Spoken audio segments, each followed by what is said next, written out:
Today we are talking about something that affects millions of women but is still rarely discussed openly, and that's perimenopause and menopause in the workplace. Welcome to Menopause Nurse Memos, empowering midlife one memo at a time, the podcast where we tackle perimenopause and menopause topics head on with honesty, empathy and a whole lot of heart. I'm Vicky Ellison, a nurse for 33 years and a menopause specialist nurse practitioner, an independent prescriber and founder of Calm Menopause and Wellbeing Clinic based in Appley Bridge. Firstly, we need to understand what perimenopause and menopause is. So let's start with the basics.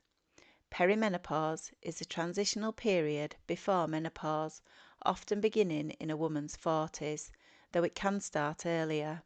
It can last anywhere from a few years to over a decade.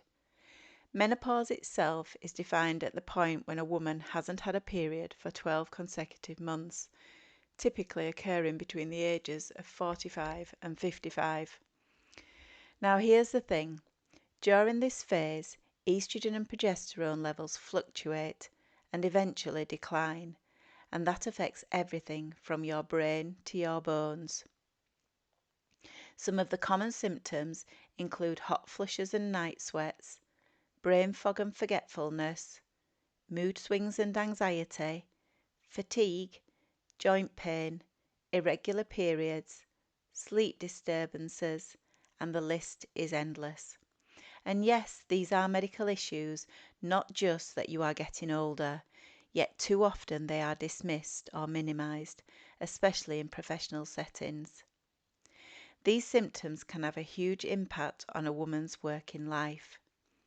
According to a 2022 study by the Fawcett Society in the UK, 1 in 10 women experiencing menopause symptoms have left a job because of their symptoms, which is a staggering amount of highly skilled women.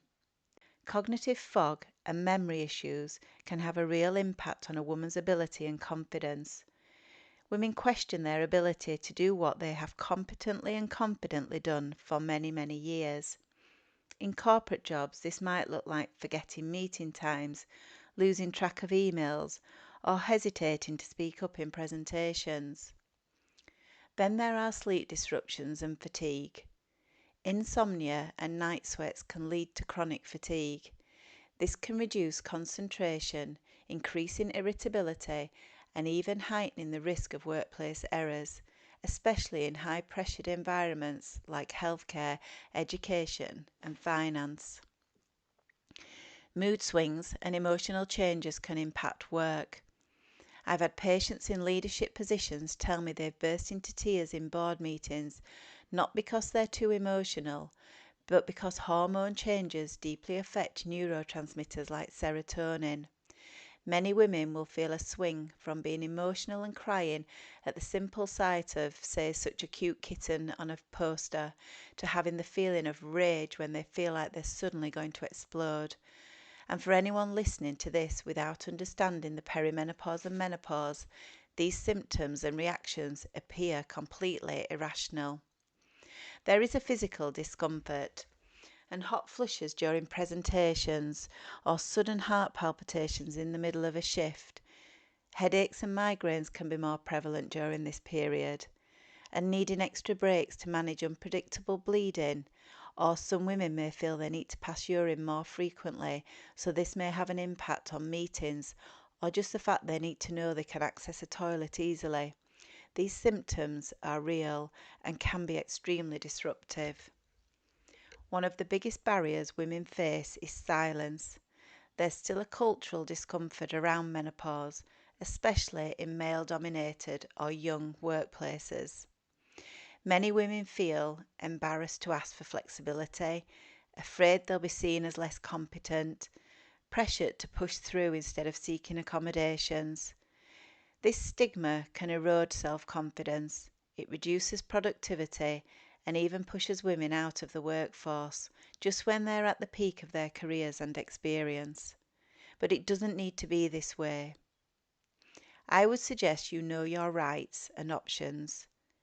In many countries, including the UK, Menopause-related symptoms can be covered under workplace health or equality laws. Many workplaces now have menopause policies in place, but make sure they are being accessed and that what is written in them is purposeful and not just a Word document to complete a tick box suggesting the company is menopause friendly.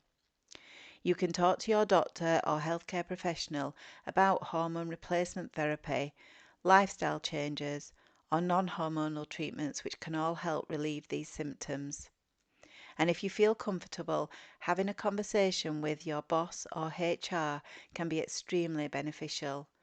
Ask them about flexible scheduling, temperature controls, or access to quiet spaces if that's what's needed. Now, for the employers, it is about creating supportive policies. And within this should include that menopause training respects diversity, equity and inclusion. Employers should also offer wellness programs that address midlife health and symptoms that are affecting the woman's working day. Hopefully, flexible working options can be made available. And normalising the conversation.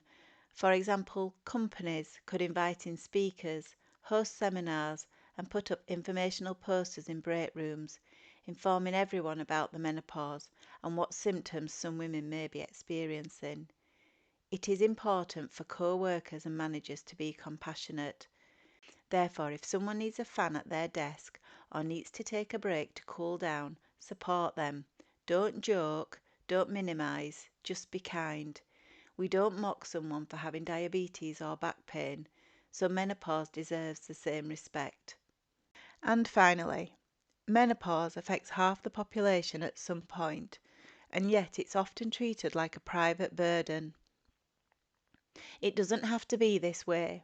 We can make workplaces more humane and inclusive for everyone, and that starts with awareness.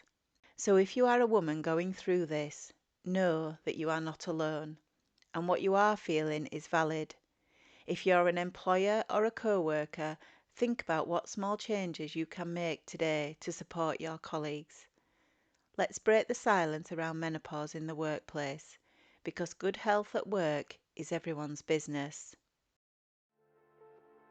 The next time on the podcast, we are looking at the impact perimenopause and menopause can have on relationships.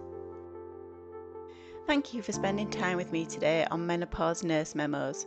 If this episode resonates with you or you know someone who needs to hear it, then share and leave your comments in the chat. And don't forget to subscribe so you never miss an episode. Until the next time, take care of yourselves. You are worth it.